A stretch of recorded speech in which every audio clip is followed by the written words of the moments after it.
আল্লাহ তাআলা তার সৃষ্টির মাধ্যমে তার কুদরত ও মহিমা প্রকাশ করেছেন। আমাদের কান ও চোখ হল সেই নিদর্শনগুলোর জ্বলন্ত প্রমাণ। কোরআনে আল্লাহ বলেন, আর তিনি তোমাদের জন্য কান, চোখ ও হৃদয় সৃষ্টি করেছেন, যাতে তোমরা কৃতজ্ঞতা প্রকাশ করো। সূরা আন-নাহাল ৭৬। একবার ভাবুন, এই দুটি নিয়ামত না থাকলে জীবন কেমন হতো। আল্লাহ আরও প্রশ্ন করছেন, বলো, তিনি তোমাদেরকে সৃষ্টি করেছেন এবং তোমাদের জন্য কান, চোখ ও অন্তঃকরণ তৈরি করেছেন। তোমরা খুব কমই কৃতজ্ঞতা প্রকাশ করো। সূরা আল মুলক ২৩। আমরা কি সত্যিই এই অমূল্য নেয়ামতগুলোর কদর করি? আপনার কান একটি অত্যাধুনিক সাউন্ড প্রসেসিং ইউনিট।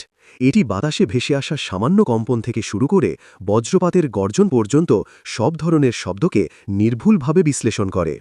কানের ক্ষুদ্রতম কোষগুলো এত সূক্ষ্মভাবে কাজ করে যে আপনি ১ সেকেন্ডের ভগ্নাংশে বুঝতে পারেন শব্দটি কোথা থেকে আসছে।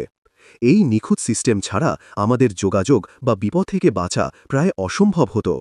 আপনার চোখ হল বিশ্বের সবচেয়ে উন্নত ক্যামেরা। এটি ১ সেকেন্ডে কোটি কোটি ফোটনকে বিশ্লেষণ করে রং, আকার, দূরত্ব ও নড়াচড়ার একটি সম্পূর্ণ ত্রিমাত্রিক চিত্র আপনার মস্তিষ্কে পাঠায়।